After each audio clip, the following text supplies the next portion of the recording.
বাবার পরে স্বামী পেয়েছি যে কিনা রং হাতে তুলে দিয়ে বলে রং খেলো, এবং কালীপুজোর সময় আমাকে নানান ধরনের বাজি এনে বলে হ্যাঁ তুমি বাজি ফাটাও, আর যে কোনো ফেস্টিভ্যালে আমাকে আনন্দ করতে বলে। তো এমন স্বামীকে ভালো বলবো না তো কাকে বলবো? 100 বার বলবো আমার স্বামী ভালো। এতে তোমরা আমাকে আদিক্ষেতা বলো, ন্যাকামো বলো, আর যাই বলো না কেন, সবসময় তোমরা কমেন্ট করো দেখেছি যে বর যেন তোমার একার আছে। অনেকে আমাকে মেসেঞ্জারে এসেও গালাগালি করে, বলে এত ন্যাকামো, এত বরের প্রতি সবসময় যেন সোহাগী।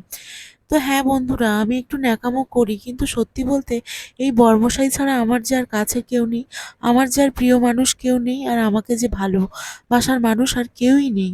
সুতরাং এই জন্যই আমি আমার বর্মশাইকে এত ভালোবাসি। আর হ্যাঁ, আমি তো শুধুমাত্র আমার বরকেই ভালো বলি, এতে আর খারাপ কি?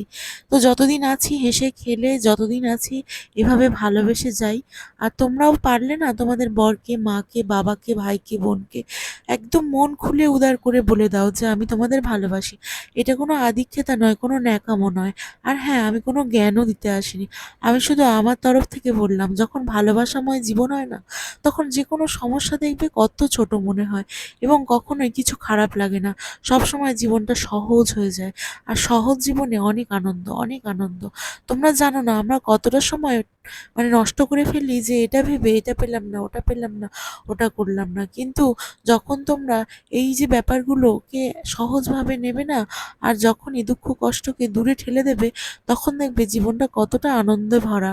তো যাই হোক বন্ধুরা, কষ্ট দুঃখ সবকিছু নিয়ে জীবন, কিন্তু সবসময় এটা মনে রাখতে হবে ভালোবাসার মানুষকে কিন্তু ভালোবাসা প্রকাশ করতে হবে। সেই জন্য, আর হ্যাঁ, আমি ন্যাকামো করি, আদিক্ষেতা করি, এগুলো আমার শুনতেও ভালো লাগে। তোমরা যে আমার কমেন্ট বক্সে, আমার মেসেঞ্জারে এসে আমাকে বলো, এটাই আমি তোমাদের কাছে থ্যাঙ্কফুল। আমি সবসময় না ভয়ে ভয়ে থাকতাম যে আমি জীবনে কিছু করতে পারবো না, আমি বোধহয় এভাবেই শেষ হয়ে যাব।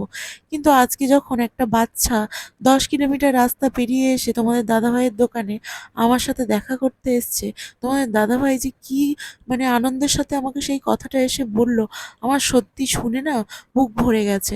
আমি কখনোই বাইরে বেরোই না, জানো তো, খুব কম, ঘরের মধ্যেই বেশি থাকি, কোথাও যাই না, খুব খুব কম কোথাও আমি যাই। বাপের বাড়িও যাওয়া হয় না। আর এই ঠাকুর মন্দির হলো আমার সবথেকে সহায়। ঠাকুর মন্দিরে না আসলে আমার মনটা যেন কেমন একটা কষ্ট ভরে থাকে। কিন্তু এখানে এলে সব আমি কিন্তু কষ্ট ভুলে যাই। তো যাই হোক বন্ধুরা, বাচ্চাটি যখন 10 কিলোমিটার রাস্তা পেরিয়ে এ দোকান ও দোকান এসছে আমার সাথে দেখা করবে বলে, আমার বরমশাই তখন কিন্তু আমাকে সেই গল্পটা এসে বলল যে আমাদের সাথে দেখা করবে বলে একটা ছোট্ট বাচ্চা তার মাকে বায়না করে নিয়ে আমাদের দোকানে এসছে দেখা করবে বলে। তো আমি এত এত খুশি হলাম, আর তোমাদের দাদাভাইয়ের মুখের হাসিটাও এত সুন্দর ছিল।